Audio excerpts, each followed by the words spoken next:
What's the worst thing about being a UFC fan? Like, to me, it's probably the family members or casual fans in general. Like, every time I get to like a getaway or like a little party of a fight companion we're gonna have with each other, it's the most annoying because I'm always the dude that kind of knows everything was going on and everybody doesn't even know anybody on the prelims or the main card pretty much except for the main event. And it gets kind of frustrating, mostly because they always ask me questions or things that shouldn't get to you at all, but they get to me constantly. Like the same comments over and over again. It's just that puncher's chance, man. That puncher's chance, man. It just takes one shot. You know how many conversations I had with this after doing multiple research on this fight, and you're telling me, oh, there's the puncher's shot. And like my dad does that all the time. He always tells me this. Like every fight that's gonna happen, it just takes that one shot, man, to put him out cold. I'm like, that's not how it works. It works that way, but it's not the majority of the times. It gets really annoying when they bring that up.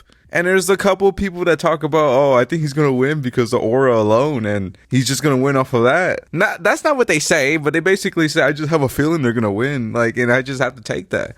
And ironically, my dad does get a lot of those right for some reason. Like, he goes off of vibes alone, or he'll go off of like, oh, this dude looked like he's gonna beat the other dude. And majority of the time it works. Like, he got the Alja prediction right against Sean O'Malley. He got Strickland beating Izzy, ironically. Like, just him looking at them, he's just like, oh, this dude's just gonna win off of that. I'm like, what? What are you talking about? It just takes that puncher's chance, you know? Like, but what are you talking about puncher's chance? He's literally about to beat him up. What are you talking about? There's literally no way this dude is gonna beat up Izzy or freaking Aljamain Sterling.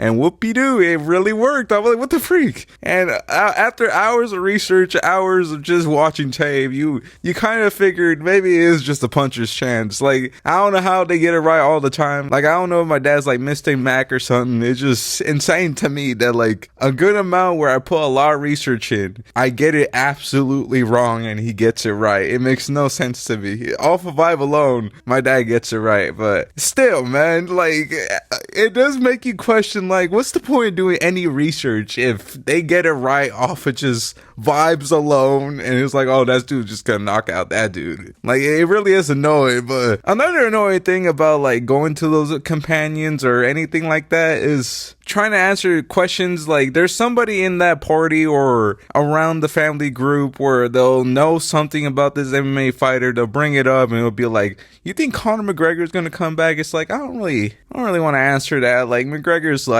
so old now, there's no point, and like he's so out of the picture in MMA, and you just has to answer it like, yeah, I can see him coming back in the White House. You know how many White House talk I had to talk with my family members about it? It gets annoyed. Like, I don't really care about the White House card that much to be answered. Like, I don't even really care about McGregor coming back that much, you know? I do in a way, but getting asked the question constantly after almost every fight companion we do gets annoying, you know? Like, I don't want to be asked that anymore. Like, who cares if McGregor comes back or not? Like, I just came here to watch, like, Paddy Pimblett versus Gaethje. Like, there's no point of discussing this matchup. Like, McGregor might come back, he might, but who cares at this exact moment? I care more about this fight that's happening right now. Also, another thing, I don't know if you guys ever, like, talk to somebody in the family that kind of knows MMA, but, like, they really don't. Maybe they watched it, like, a few years ago, like, when Jones was fighting DC around there, and you kind of understand their knowledge isn't current. Like, I had one family member, I know he knows a lot about MMA, but, like, I could tell he's not keeping up anymore,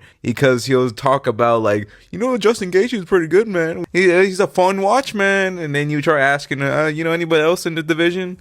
I think I know Oliveira, maybe Dustin Poirier. Dustin Poirier, is he still fighting? No, he's just retired.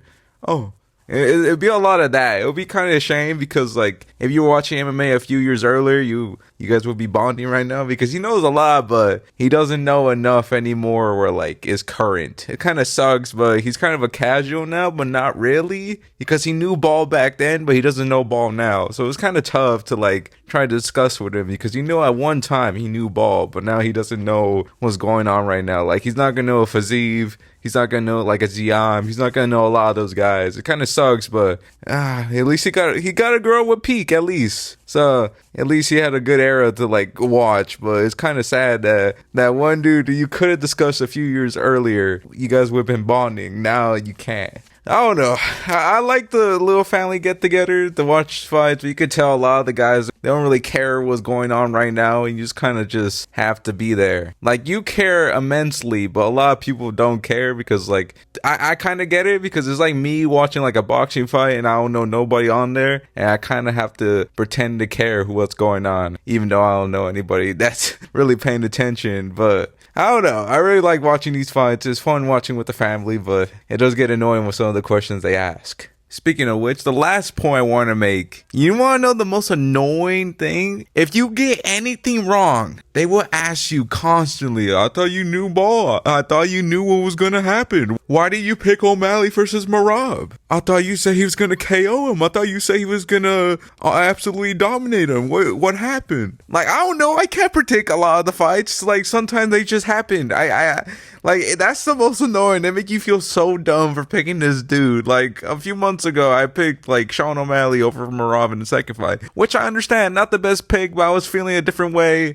I don't know, like, in the build-up, it felt like O'Malley was gonna win to me. Like, at first it didn't, but then it did, so I kind of went with the vibe alone, and it's been a while since I went for, like, a vibe pick, so I went with it. And after the fight, O'Malley got subbed, and everybody kept asking, what happened? I thought you knew what was gonna happen. I can't predict everything. Sometimes fighters just don't deliver, and I just have to take it. Which makes sense why they say the puncher's chance, but still, that doesn't correlate to me right now. It kind of does, but not really. Like, it's annoying. Like, you can't do that to me. Like, I'm not a machine. I can't predict everything to be right. Like, I make mistakes, and sometimes I go with the vibe alone. Like, he's an underdog for a reason. Like, I was trying to be different for once. Like, let me be. All the tape you watch, and you still got it wrong. Like just be quiet. Like, let me be different for once, even though I got it wrong. Like, I gave it a shot and I gave it a go. Like, what do you want me to do? Like, I can't unpredict it. I felt a little different, you know?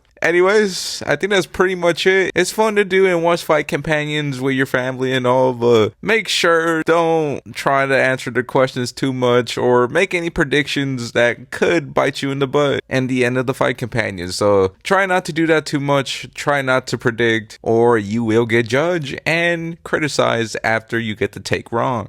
That's pretty much it. I hope you enjoyed the video, and let me know what's the most annoying thing about doing a fight companion with your family. Anyways, that's pretty much it. I hope you enjoyed it, and God bless all of you.